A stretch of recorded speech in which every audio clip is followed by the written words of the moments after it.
Onde está a família? Onde está a família? O que aconteceu com a família? Pois é, o que aconteceu com a família?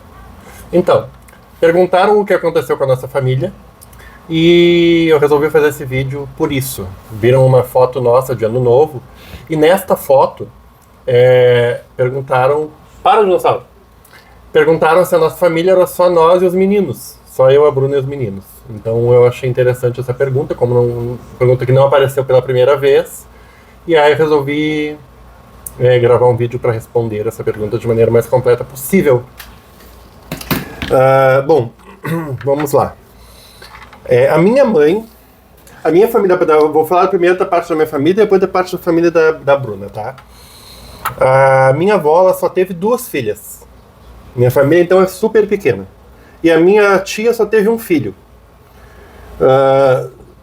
A minha tia tem síndrome de pânico severa.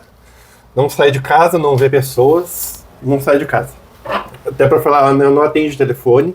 Isso não é só com a gente, isso é um problema dela com ela mesma, tá? Não é que ela não goste da gente, nem nada. Inclusive, ela já mandou mensagens pra gente, dizendo que ama a gente e tudo mais, mas é um problema dela com ela que ela tem, sempre teve, um problema de saúde que ela sempre teve, e que se agravou quando morreu o meu tio, o marido dela, pai do meu primo. A minha mãe tem 63 anos, vai fazer 64 esse ano, e trabalha muito, todos os dias. É aposentada já e mesmo assim trabalha. E a minha mãe, por exemplo, não veio passar o final de ano com a gente, porque a minha mãe ela tem um monte de cachorros e gatos, muitos mesmo. Ela tem 2 de grande porte, tem mais 8 vira-lata, tem mais uns 6, 7 gatos. Eu perco as contas, já não sei quantos tem. Então, assim, é impossível a gente visitar ela, porque por causa do cheiro na casa, os cachorros ficam se avançando nas crianças, ela mesma não gosta, porque ela sabe que eu vou ficar pé da vida, vou incomodar ela depois, então ela mesma não gosta de receber a gente lá, porque a última vez que eu fui lá, aí eu fiquei bem preocupado com ela, falei pra ela, mãe, tu pode estar com algum problema psicológico, não é normal ter tantos bichos assim, todo o dinheiro da vida dela vai para os cachorros, a vida dela é para os cachorros, ela continua trabalhando por causa dos cachorros.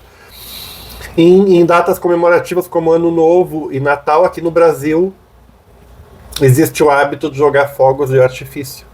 E aí a minha mãe fica desesperada, então obviamente ela não vai sair de casa. Então assim, de certa forma ela trocou o convívio com os netos pelos cachorros. É uma decisão dela. Não estou dizendo que ela não ama, não sei o que se passa na cabeça da minha mãe, eu só estou narrando para vocês os fatos, como se eu estivesse saindo do meu corpo, como se eu não fosse o filho dela, tá? Estou narrando, estou respondendo da melhor maneira que eu posso, sem colocar minhas emoções e evitando ao máximo colocar minhas opiniões. Amo bichinho, sempre tive bichinho, mas eu acho que para tudo existe uma medida, né? A minha mãe ela ganha um salário mínimo só de aposentadoria, ganha outro salário mínimo para trabalhar num supermercado, num grande supermercado, que ela trabalha muito, muito, muito de operadora de caixa, ela já tem 64 anos, ela já poderia muito bem estar descansando, e ela não pode descansar porque ela tem que sustentar os cachorros, não pode ajudar tanto os netos dela quanto ela gostaria. Então, assim, a ajuda que a minha mãe dá pra gente, quando ela podia, porque agora ela não pode mais, ela enviava uma grana, que é o que vocês também fazem. É isso que a minha mãe fazia. Agora vamos pro lado da família da minha esposa. Todos moram longe. As minhas cunhadas todas ganharam filho pequenininho recentemente. Uma delas, inclusive, o filho estava com suspeita de autismo. Não sei se confirmou ou não sei como é que tá a situação, porque a gente não fala mais com eles também. E moram lá bem longe. Moram bem longe, tá? E aí o outro problema que é o principal, que é não menos importante que os outros 2 que eu falei para vocês, as crianças do Pedro e o Breno têm imunidade baixíssima. Baixíssima. E a minha sogra, por exemplo, ela é a serelepe, ela anda por tudo por aí. Ela não trabalha fora, mas ela anda por aí visitando toda a família. Minhas cunhadas a mesma coisa. Elas são novinhas, elas vão em festa. Mesmo as que tiveram filho vão em festa. A que teve filho agora há pouco, filho nenezinho, ela fez uma maratona para visitar toda a família, coisa que eu jamais faria com o neném pequeno, recém-nascido, não acho aconselhável, mas o filho é dela, eu não vou me meter na vida dela. Né? Mas enfim, a minha mãe trabalha num supermercado como operadora de caixa, atendimento ao público, passa pelo caixa dela milhares de pessoas por dia. Então eles são vetores, todas essas pessoas são vetores de doenças. Aí vocês dizem, mas a clínica que as crianças vão todos os dias. Bom, primeiro que eles têm um horário que é só deles, né? Vários horários, tipo assim, exemplo, tá? Um exemplo aleatório, porque muda pouca coisa, mas muda. O Breno, por exemplo, quando o Breno vai, o Breno fica lá das 9 da manhã até o meio-dia. Quando o Pedro vai, ele fica da 1 até as 5, 6 da tarde. Às vezes isso inverte, tá? E às vezes não é necessário assim, não é necessariamente esses horários. Eu só tô dando horários aqui pra gente ter um número. Então, uma referência para vocês entenderem. Eu exijo que todos os profissionais que tenham contato com eles usem máscara. As crianças usam máscara, os dois usam máscara. Porque eles cresceram na pandemia. Para eles, a vida normal é usar máscara. Eles não sabem como é viver sem usar máscara. Os meus dois filhos. Apesar de autistas, o Pedro, o Breno já começa a botar, mesmo que eu não bote... Se ele vai entrar num lugar, ele já começa a botar máscara. Já. Ele já sabe instintivamente que os únicos lugares que ele está liberado a não usar máscara é dentro de casa e dentro do carro, dentro do meu carro. Qualquer outro lugar, ele bota máscara, tá? Então até aí, ok? E mesmo assim, eles ficaram doentes no mês passado várias vezes. Enquanto eu tô gravando esse vídeo, o Pedro tá doente agora. Eles passaram o ano novo doentes, os dois estavam com febre no ano novo, estão com febre ainda, não desenvolveram ainda nenhum outro sintoma além da febre, a febre tá baixa.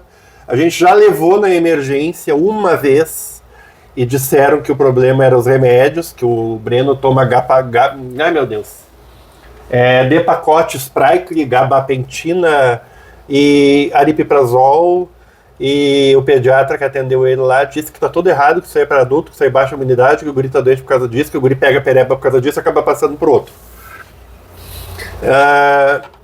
Só que não dá para tirar remédio, só que ele não é neurologista, né? A neurologista deles, que a gente pagou R$700, que é a última que a gente foi, que receitou tudo isso, ela não é uma pessoa legal. Ela é uma boa pessoa, mas não é legal. Ela não responde o WhatsApp. Não responde, porque ela resolveu que ela tá de férias. Até o dia 4/1, então ela não abre a sessão, ela não responde. Mesmo seja uma emergência e que só ela pode resolver, ela não responde o WhatsApp. Então a gente precisa achar um outro neuropediatra. No último vídeo que eu gravei, chegou num médico, esse médico fez contato comigo lá de São Paulo. Conversamos algumas horas e ele me falou que olha só, eu tive que anotar para lembrar, tá? A gente tem que levar, na real, na verdade verdadeira, a gente tem que levar o Breno e o Pedro também num geneticista, num imunologista para ver alguma alergia, num geneticista para ver se tem alguma síndrome além do autismo rara, alguma doença genética, num gastroenterologista, porque o Breno ele tem problema grave intestinal desde sempre, desde que ele nasceu, e acharam um novo neuropediatra. E a gente pede ajuda só né, para os 1.900 por semana do tratamento terapêutico deles. Não vai dar para abrir mão agora desses médicos, eu estou atrás de empréstimos, mas eu não sei se eu vou conseguir o suficiente para pagar tudo isso aqui extra além da clínica. E sem contar que eu estou com os dois doentes já há dias, né? Então meu desempenho, quando eu saio para trabalhar, meu desempenho está péssimo. Então eu imploro, quem assistiu até aqui, envie qualquer valor, porque essa semana a gente precisa de todos esses médicos e a gente ainda precisa também pagar a clínica. Muito obrigado, Deus abençoe quem ajudou até aqui.